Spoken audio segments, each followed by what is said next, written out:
So you're now in your 30s and 40s and you're feeling less mobile, you have less energy, and your belly and love handles are spilling over your jeans, and you decided enough is enough and you want to know what to do to arrest the decline and get into great shape.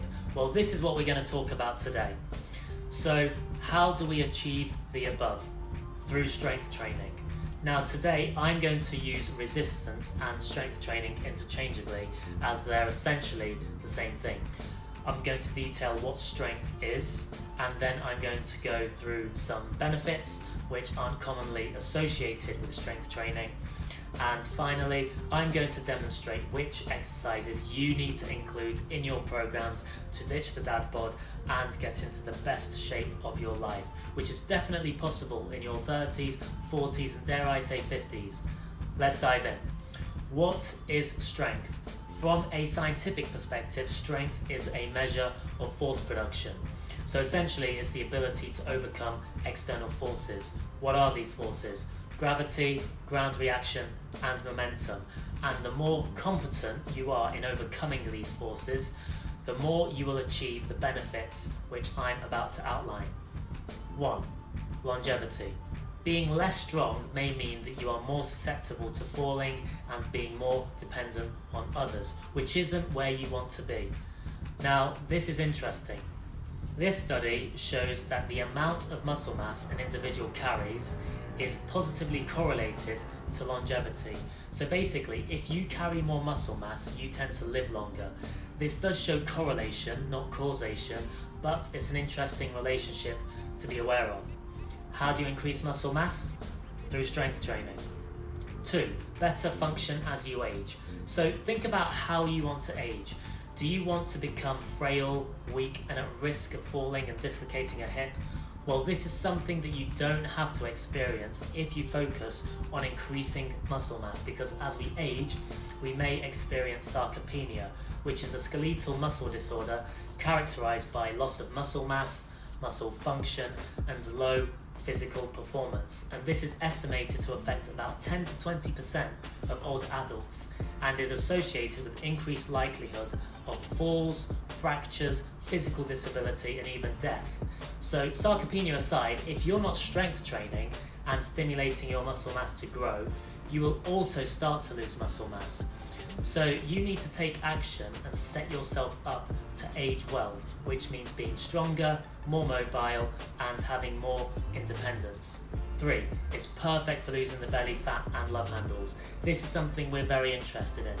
An interesting study split participants into 3 groups: aerobic exercise, resistance training, and combined. The resistance training group only had a more significant reduction in waist circumference, so belly and love handles, which is something I use as a gauge of body composition, and it suggests A, fat loss, B, increase in muscle mass. Also, another study split participants into these 3 groups: dieters who didn't exercise, dieters who did only aerobic exercise, dieters who did strength training only, all for 4 times a week for 18 months. Now, the dieters who did strength training lost the most fat, about 18 pounds, compared with 10 pounds for non-exercisers and 16 pounds for just the aerobic. So this further supports the view that resistance training is great for fat loss. 4. You will have more control of your body. Strength training benefits your balance. One review published in Aging Clinical and Experimental Research in November 2017 concluded that doing at least 1 resistance training session per week produced up to 37% increase in muscle strength, 7.5% increase in muscle mass, and a significant increase in functional tests such as the 5-time sit-to-stand test. And I don't need to tell you how important moving from a sitting to a standing position is in your day-to-day life. Now on to exercises. We want to keep things simple. We want to get stronger and build muscle mass. So we want to focus on compound exercises as they recruit the most muscle, and with that require more nervous system involvement, which is good for the brain and an important mechanism in increasing strength. So here's a quick rundown of exercises you should look to include in your program. For the lower body, I'm picking my favourite, and I'll go into more detail with their technique in other videos. I'll split these into knee dominant, hip dominant, and single leg. Doing these movements will stimulate the glutes, quads, hamstrings, adductors and calves. So for knee dominant exercises, which stimulate the quads and glutes, we have high bar squat. For hip dominant exercises, which stimulate the hamstrings more, we have deadlift, RDL, low bar squats.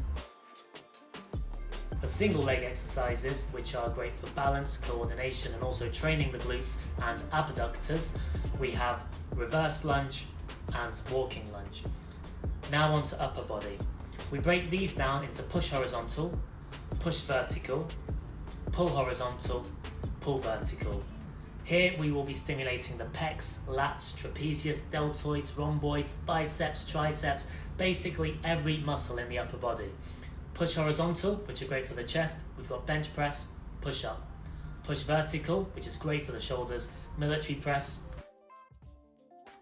A-frame push up. Pull horizontal, which is good for the traps, lats, rhomboids, we've got barbell row. And for pull vertical, which is more focused on the lats, we have pull-ups and lat pull downs.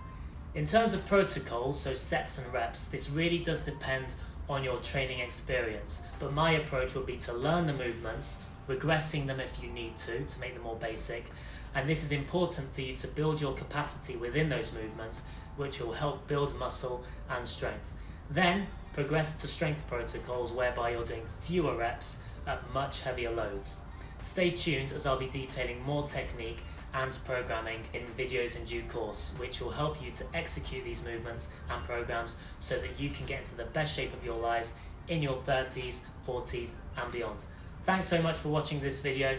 Please reach out if you have any questions and I'll see you in the next one.